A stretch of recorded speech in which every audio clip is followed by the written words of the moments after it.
Yan. Buhos sila ng ano. Formal laki. Ayan o. Oh, ayan. Oh. Galing ah. Mag-buhos ang formal.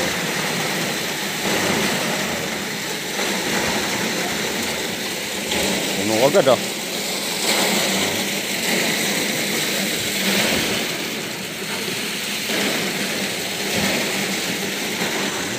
Bilis. Paghalo. Oh.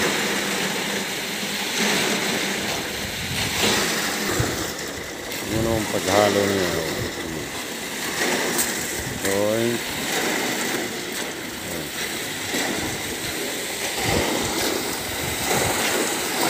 Yung forma guys.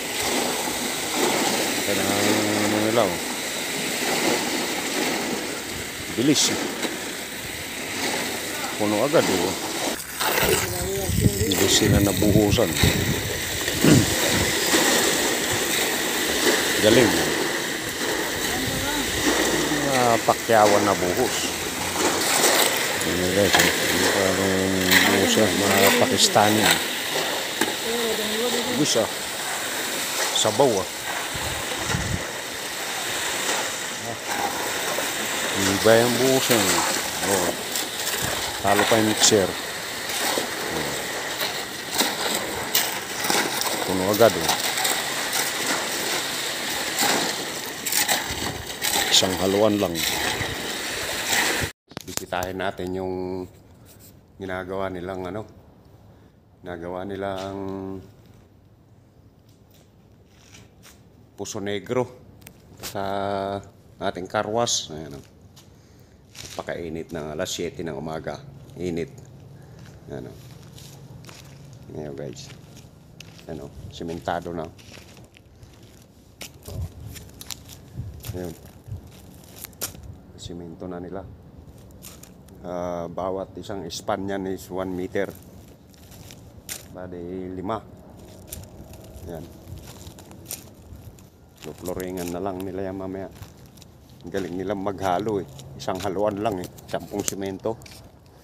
Yan. Ayan guys oh. Oh. Yan. Simento na floringan na lang nila mamaya. Ang lalim niya no, laki oh. Ewan ko ano yata yan eh. Nasa 3 meters yung laki ng butas. Ayan oh. Ganyan sila gumawa ng puso negro dito. Oh. Kala mo tangke ng tubig eh, laki. Oh. Stakan lang ng tubig yan ng ano. Karwas. Ayan oh.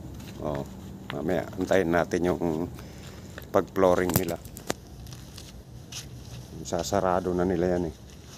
Pero sablay eh. Yan doon oh. May mga butas-butas. Linagyan nila ng buhangin. Makatatapalan pa nila yon. Pinag-apakan. Ayan oh. So ayun. Yan lang guys. Mamaya update na. Tingnan natin kung paano nila flooringan yan. Yan. So, yun. Yan. Ang ganda sa panonood. Ayan, no? Init. Alas 7. Ayan, bye bye. Sitwasyon ng garahe.